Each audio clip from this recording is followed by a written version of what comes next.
Hello everybody, I am Jarrett Ross, the Genie Vlogger, and welcome back to another Professional Genealogist Reacts. On today's video, I will be reacting to Russian finds out he's actually Ukrainian DNA test by NFKRZ. Now this is a channel that I am quite familiar with now.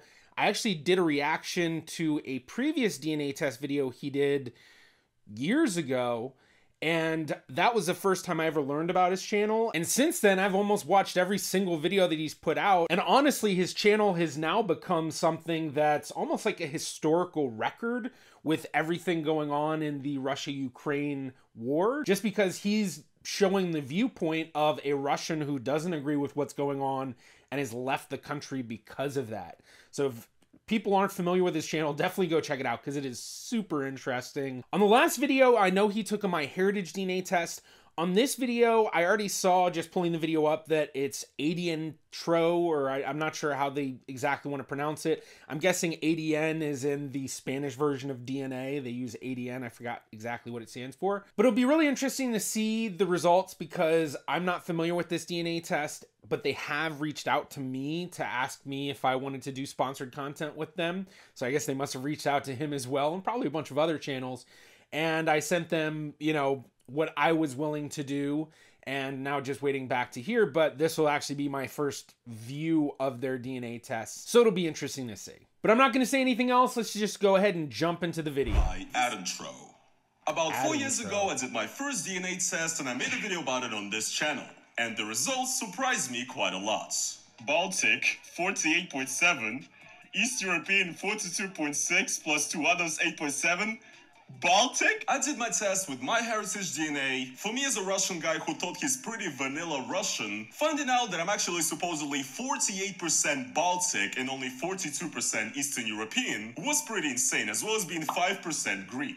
I'm 5.3% Greek. That's right, I remember the Greek because that kind of stood out a bit more because it wasn't quite as common of a thing to get for people who are Russian.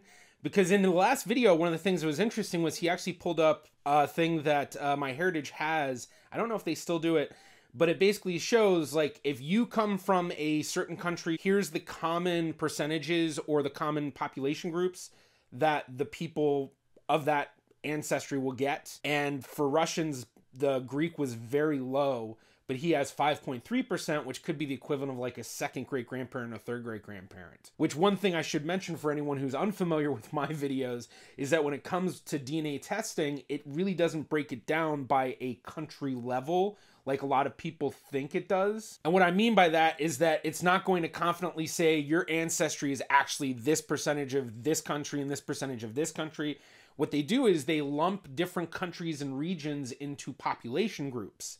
And then they tell you what percentage of your DNA correlates to that population group.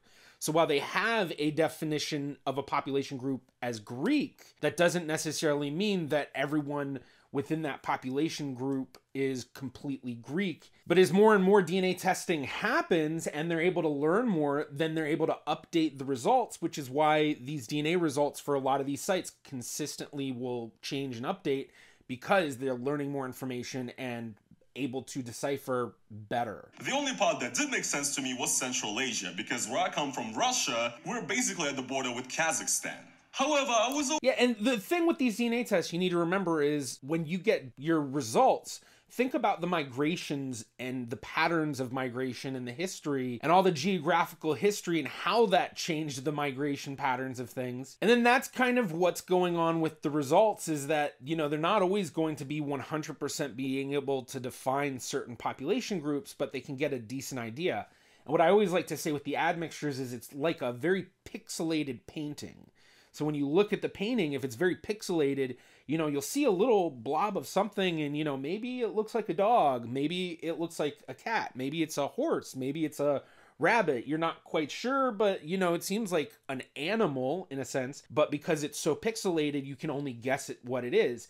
And it's the same thing with admixtures where, you know, you might get these readings of Greek or South Asian or something that might seem a little out of the ordinary for you, but then if you think about what you do know of your family history, sometimes that may match up if you kind of think about the fact like, oh yeah, well, maybe I do come from a Russian ancestry, but I am near Kazakhstan and these other areas in Asia, so it would make sense that, yeah, I would get Asian results. So here I am on Ad Intro website, but before I mention anything else, let's dive in right into my genetics.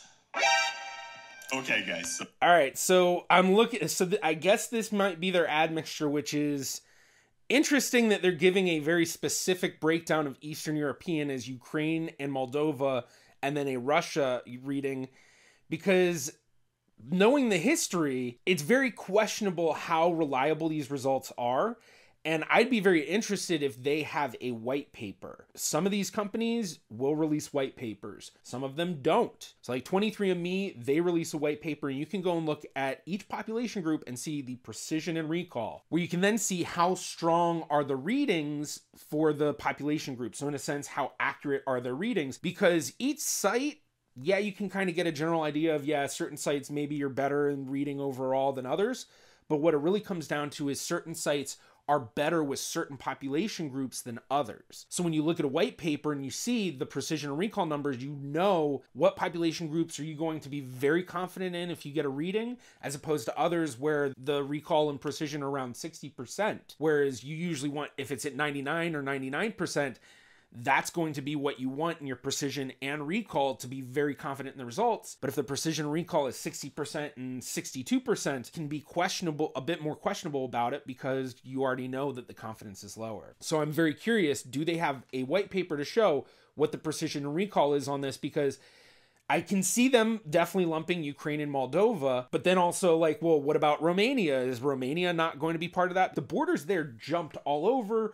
People were moving all over. And while there were some kind of harder lines of population groups, basically not as much mixing in certain parts where it's a little bit harder to migrate from one area to the other, there was a lot more migration than a lot of people think in those days, and especially throughout all of Eastern Europe.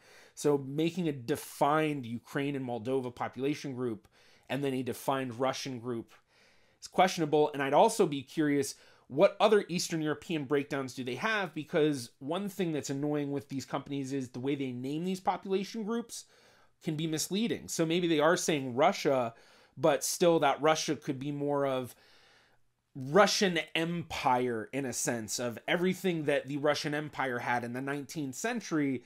There's going to be a lot of correlation. And especially then, you know, look at the Lithuanian Polish Commonwealth. There's a lot of correlation there in the, you know, the Baltic states and what's going, I mean, yeah, I need to stop rambling. Basically, history, geography, lots of correlations makes this questionable. This is it. This is where I'm ending my channel. Yes, guys, I've been lying to you all along. I'm not actually Russian. The thing is, this is the same exact data that I uploaded for MyHeritage, but different DNA companies use different technologies and algorithms to process these results. That doesn't really mean that this or that company is wrong. It just means that this stuff is pretty complicated. But yeah, guys, we can...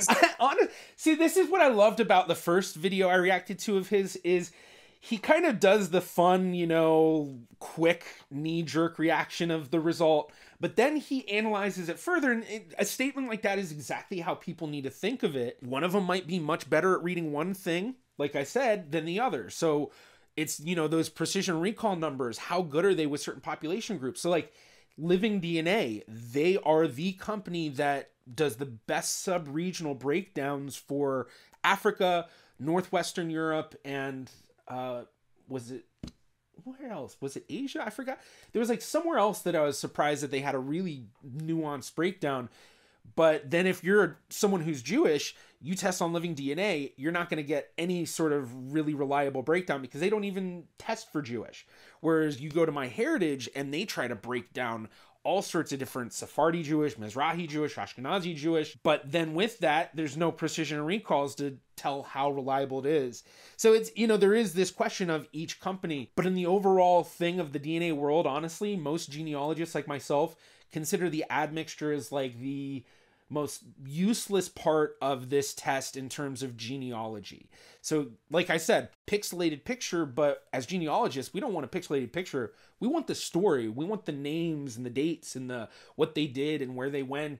That's kind of like what I'm trying to do with my YouTuber Family Tree series. I show the actual history of these people's ancestors and not just a generalized of, oh yeah, that they were Jewish. Steve Heimler's family history. We not only found out they were Jewish, but then found out they came from Lithuania, and then found the connection to the story of his ancestor being part of Napoleon's army invading into Russia. Admixture's not going to tell us that. All the admixture told us was like, I think it was like 13% Jewish reading. That was all we needed to then do the research and find the actual story. But if we stayed at that 13% Jewish, then we would have never known the cool story of his ancestor being part of Napoleon's army. So that's why, you know, we always feel like that with these admixtures. All right, I keep rambling. Let's continue. See that my genetics show me that I'm actually 31% Ukrainian or Moldovan, and that I'm only 21% Russian. Then we have, of course, Baltic, 13%, Estonian, Lithuanian, exactly just like my last video. But not Latvia. Not Latvia. No. Not that south. But also, we have 35% Anatolia and South Caucasus. Essentially, I might be Turkish, Armenian, Georgian, or Azerbaijani or something. Which I would say, you know, is poetic because I actually currently live in Georgia. So yeah, guys, I'm actually in my homeland, of course. And we also have 1% Greek and Balkan.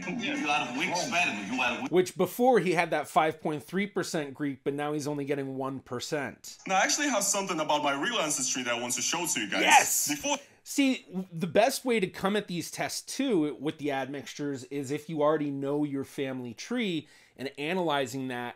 And that's where the DNA tests come in the best versus the admixtures looking at the matches. Because if he knows his ancestors, right? And then he looks at his matches and then he finds other matches who descend from those same ancestors. That's a confirmation that they both share those same ancestors. Now, to be the typical genealogist that I am, that isn't always necessarily the case, but it's like 99% of the time, if you find two people who are DNA matches and they have the same ancestors in their tree, it's most likely that those are the shared ancestors that they have.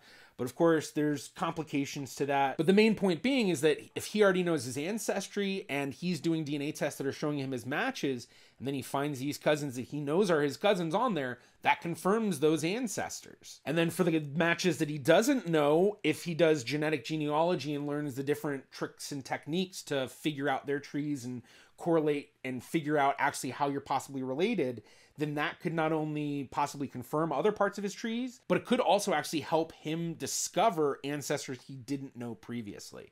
And that's the real strength of the DNA tests. And that's why genealogists like myself are always like, oh my gosh, people, stop paying attention to the admixtures so much. Especially when people are asking, you know, which DNA test is the best one so I can get the best admixture. In my opinion, trying to compare DNA tests only by their admixture is like comparing cars and only going by the radio that's in the car. Like, yeah, I guess it's kind of part of the importance of the car because when you're driving and you want to listen to something, but in all honesty, it's the least important part of what you should really be focusing on with the car. I want to show you guys this, which is actually my real birth certificates. And the truth about my birth certificate is that under my parents, in their nationalities, it states that my father is Russian and my mother is Ukrainian. But also my mom's maiden last name and the last name of her entire side of the family is Ukrainian. I honestly have never thought about this, and I don't actually know if I have any relatives in Ukraine. But yeah, guys, clearly they're onto something. There's one way to find out. Genealogy. Be on my YouTuber Family Tree series, Roman. You are more than welcome to be on it. I'll trace your family tree. I have connections in Ukraine. I know the researchers and the archivists in Ukraine. I've gone through Ukrainian documents, tracing my own family in 19th century Ukraine, one line tracing back to the 18th century. There's honestly a lot of stuff available online. Huge shout out to Alex Krakowski, who I've covered a few times in my videos, who has done a lot of work to digitize the records throughout Ukraine. But Roman, I definitely hope you'll hit me up to be on the series. I actually don't remember if I ever found out if he saw the first reaction I did, so hopefully he'll see this one. So everybody share this with him, so maybe he'll join the series. But let's continue.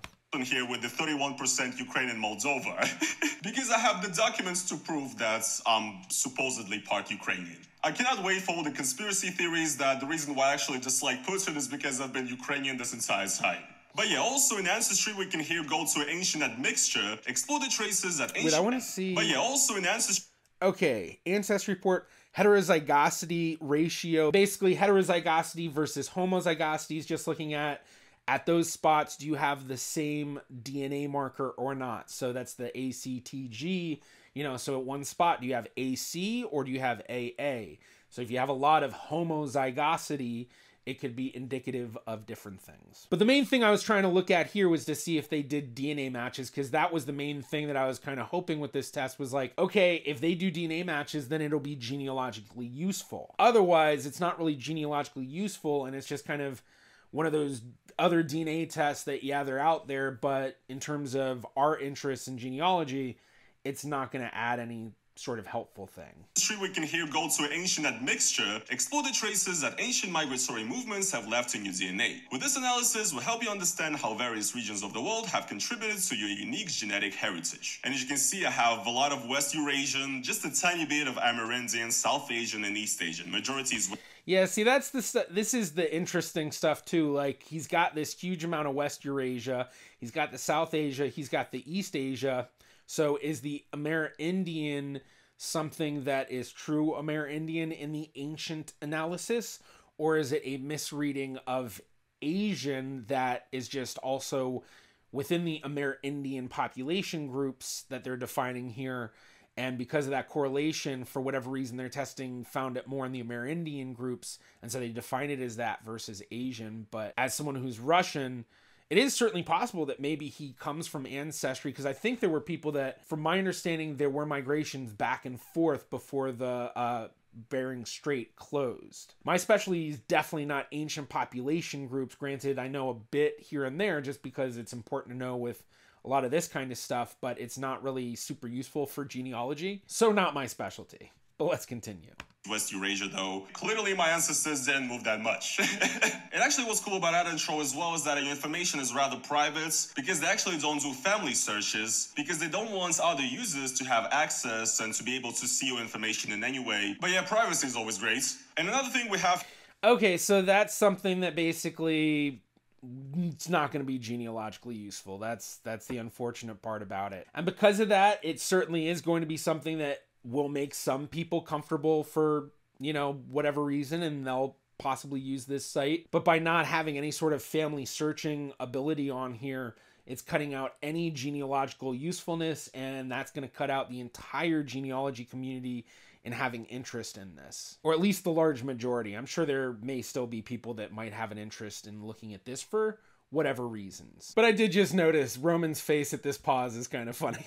Diseases. Apparently my score of heterozygosity is 1.26% above the European average. So I guess to put that in layman terms, I am 126% less inbred than the average European. So great. That's great to know, you know. These Europeans and their incest, like, come on, guys. But what's actually cool about that intro is that in any of these, you can actually go and read the original study regarding this. So if you want to really go deep and nerdy into it, you can actually really understand your results. My nicotine consumption is medium, and my cannabis consumption is medium, and my alcohol consumption is medium, which, you know, as a Russian, or whoever I am, I thoroughly disagree. But no, seriously, I wouldn't really call myself a very addictive person. I've never struggled with addiction to alcohol personally at all. I did struggle with nicotine and cannabis consumption though, and I gotta be honest, I'm struggling with it now. And my genetic predisposition to caffeine consumption is medium to low, which I actually agree with as well. But yeah, let's check out my health, digestive system. Oof, that doesn't look good. That does not look good. Holy fuck. Well, guys, I guess I'm gonna fucking die. I actually have had issues with my thyroid. Yeah, so more predisposition than population average, study size. Okay, so they give the actual SNPs. That's what's right here is these are the actual SNPs. So they are in-depth looking results, but it's, you know, it's one of those things where I feel like if you're really trying to get the most out of a health test or something like this, you're probably better off doing a whole genome sequence test like Nebula, which I've actually done a video about. Something like a whole genome sequence test where they're testing all of your DNA. And that's how you're going to get the most information in terms of your health stuff. Because with the health stuff, they're looking at your variants in your DNA. And these tests are only doing 600 to 700,000 SNPs. A SNP being a single nucleotide polymorphism, so nucleotide is that one letter. And so when they're looking at those variants, they can only compare the variants that they've tested, the SNPs that they've tested, whereas when you're doing whole genome sequencing versus what they're doing for these kinds of companies like Ancestry, 23andMe, and probably what this company is testing, the 600 to 700,000 SNPs, it's only a small percentage of the entire genome. I don't remember what the entire genome is, but on top of all of that, when it comes to these direct-to-consumer tests, do not take them at face value. Even if you do the whole genome sequence stuff, if you really want to get the most in-depth health genetic testing, what you need to do is consult an actual geneticist and have them do the proper testing and analysis of the DNA. All right, I'm rambling once again. Let's continue. At glance, it was enlarged. I also had very high blood sugar levels, and I was not diabetic, but close to it, kind of. I'm apparently not anymore. But yes, seeing that I have a pretty high predisposition to thyroid cancer, and seeing how I've already had troubles with this, makes you think. But yeah, if that's the case, then what it would be is the next time he sees his doctor, he'd want to just say, hey, I've had this history of issues. I did this DNA test. It said that I had a high predisposition to thyroid cancer.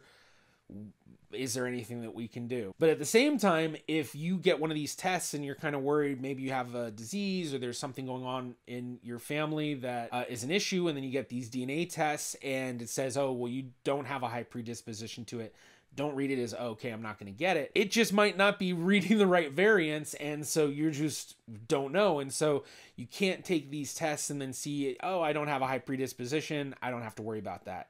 This could be wrong. And we also have pharmacogenetics, which shows that, oh, that's really interesting. It actually shows if certain medicine could either cause you a bad drug response or could be actually very efficient for you. There's even antidepressants. I wonder what kind of warnings this site gives, because I could see issues coming out if they, depending on what kind of a warning they give, where someone might refuse to take a certain medicine that might help them because this is saying that, yeah, you might have an adverse response to it. And knowing how with these tests, there is a variability of how reliable it is, there is that question of, are people going to see this and then go, oh man, there's no way I'm going to ever take any of these medicines because this says I'm going to have an adverse response. Whereas maybe they won't, and it might be a life-saving drug or something, Not that that's exactly what's going to happen, but just kind of hypothetical of, people will interpret these tests very differently and sometimes take them just a little too seriously. And that's kind of where the big worry comes in. That's why if you do a lot of these tests like 23andMe and Ancestry and do their health stuff, it has a very strong disclaimer before you kind of look at that stuff like, hey, you need to know this. Hopefully you did enjoy a little bit of a deep dive into the genetics of Roman motherfuckers. That's me. Worldwide celebrity whose DNA everybody definitely cares about. And if you guys did enjoy today's video, then please make sure to slap the like on it. Thank you guys once again for watching today's video, and I will see you guys in the next one. Peace. All right, Blazers. Well, that was an enjoyable video. Not exactly the greatest in terms of the DNA stuff and the actual results. As I said, the whole thing with DNA testing for me is the genealogical usefulness, and it seems quite obvious to me that this test doesn't really have much genealogical usefulness. The admixture was definitely different than most of the other sites. Like, I don't think I know any site that has a defined population group of Ukrainian Moldovan.